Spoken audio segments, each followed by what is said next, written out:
How do you have a curious mind? So many of us are afraid of making mistakes. We're afraid of being wrong. And fear prevents us from doing anything, from taking action. I read a book recently, Think Again, by Adam Grant. It's a great read, and I'd like to focus in on that today. Grant suggests it's okay to be wrong, because when we're wrong, we actually learn a lot in the process, especially if we have an open mind, and especially if we're curious. He believes that when you're wrong, it's not a weakness. It's actually a path to better understanding. And I love this quote: "If knowledge is power, knowing we don't know is wisdom." I think about that quote from Albert Einstein, "Knowledge is power," and he added to it, "to know the difference." Let me ask you a question. Who is more likely to succeed? Those who have an open mind or those who are closed-minded? When we think about an open mind, we think about developing curiosity, to be curious. And so what does this allow us to do? For us as individuals, we're able to self-reflect, think about our thoughts, our decisions, and then work on that. And it is advisable to be humble, to know our own limitations. Just because we've been doing things over and over again doesn't mean that it's right, and it doesn't mean that that's the best way to do it. In his book, he suggests there shouldn't be any best practices, that we really need to look into this deeper, especially as an organization. When we're curious, that means that we're able to be open to other ideas. It means that we're okay with our own ideas being challenged, because again, it may not be the best way to go about something. And when people give us feedback, we can't be angry. I said in my last podcast that feedback is actually a gift, especially when it's constructive and it's not done in a malicious way. And when you have this feedback, when you're able to be curious, it actually helps boost your confidence. I'm all about boosting confidence, because what this does is solidify whether your ideas are actually, in fact, the best that they can be, at least given this moment in time with what you know, or at least that you're on the right path. And we do that by listening to people, by being open, by being curious. When we're open to ideas, our reasoning skills are expected to improve. Why not? We're being surrounded by information, by people that are willing to share, rather than being in a silo. When it comes to other people, it's important to be curious to hear what they have to say. This leads to increased empathy, and in this world right now, we need more empathy. When we listen to other people, it allows us to be more insightful to what's going on around us, because we're able to see their ideas, their thoughts, their beliefs.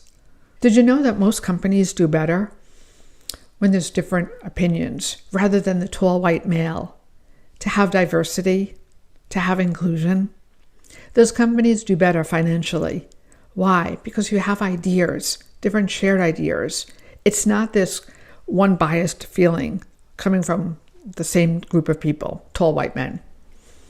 When you have different ideas thrown in and you share ideas, then you're able to say, I like that idea, I don't like that idea. But as a group, the company can grow together and they can work towards a common goal.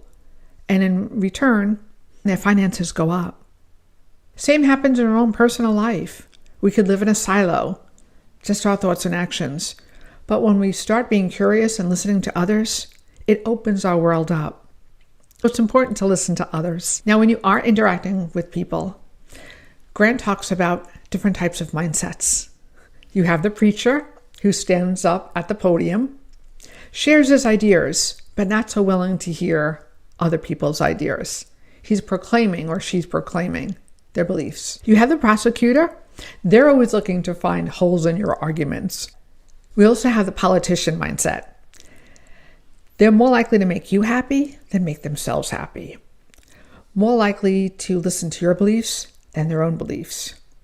And then lastly, which I think is the best, is the mindset of a scientist. Always be curious, always be open, be flexible. You may think something, but what does the literature show? What does the science show? What do the results show? What are we finding here right now in this moment? Whatever got us here, those thoughts and beliefs, may not be exactly right. So a scientist, they would question it. And when doing so, it means that they're ready to change. if need be. Now, as far as being a scientist, in the way that we look at things, some of us are going to have some psychological barriers. A lot of us don't like change. We like the comfort of staying exactly where we are. Change could be uncertain. We don't know the end results. Also, we have emotional attachments to some of our beliefs. We've held on to them forever, and it's difficult to change. There's also some cognitive biases as well. Think about the first instinct fallacy. We see something, very first time. We think about what we've been exposed to in the past, and we want to stick with it, regardless of what other information comes out. We're like, no, this has worked before, less likely to be open to change. There's also a desirability bias, which means we're out there looking for what we want to see. Confirmation bias, which is a problem with some scientific studies. We have a tendency to look at the results or go searching for results based on what we want to find. And then there's also binary bias, which means we take a very complex problem and we try to break it into black and white or two simple areas. And not all problems can be broken up that way. I want to read to you another quote. A hallmark of wisdom is knowing when it's time to abandon some of our most treasured tools and some of the most cherished parts of your identity. So with all our beliefs, it becomes part of our identity, and that's why it's so hard to change. But I hope that some of the things that I've talked about today can help you change. So let's look into some of those. One of the things that we can do is look to see how things work, not so much why things work. And when we're thinking about the how, it makes it easier to be open to new ideas. We can also improve our mental agility, and we do that by looking for information. With each belief or each summary, say for instance, you're working on a project, find one thing that's wrong with it, one thing, and start there. You can also find a challenge network, which means they're your network who constantly question what you're doing. Why is this? What about this? What about that? If you've never read the book, The Mom's Test, one of the things that they talk about is when you ask people, they have a natural tendency to please you. They don't want to say things that are going to question your thoughts or your findings. So they don't say anything. They say, yeah, it looks great. But your challenge network, they're going to question. And again, if we're trying to move forward and learn, this is what we want. So the biggest thing that you can do is just continue on with those thoughtful self-questioning. How it can be better, why it can be better. And if you think along those lines, you're more likely to make some changes, solid changes.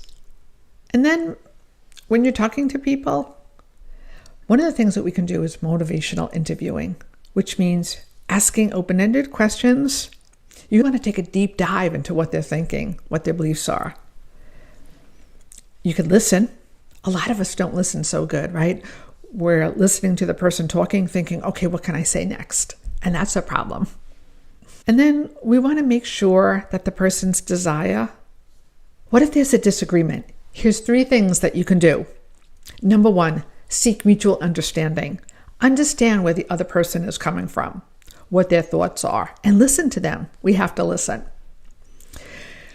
When you're talking, focus on just 1 or 2 things. When we start listening, it makes it hard for the person to understand, and we can't refute each of those. So maybe make a list and then decide which is your strongest argument and pick your top 2 or 3, no more than that, and focus in on that. It always goes back to cultivating curiosity. Understand why someone feels that way. What are their thoughts? So you could say something like, could you help me understand your perspective on whatever it is? And one of the most important things about being curious is that you need to be in an atmosphere of learning and where you feel like you're psychologically safe. It makes sense, right? If you're going to put yourself out there, you need to feel safe. You don't want to feel like you're being judged. So tell me below, in the comments below, how do you have a curious mind? What does it mean to you to be curious?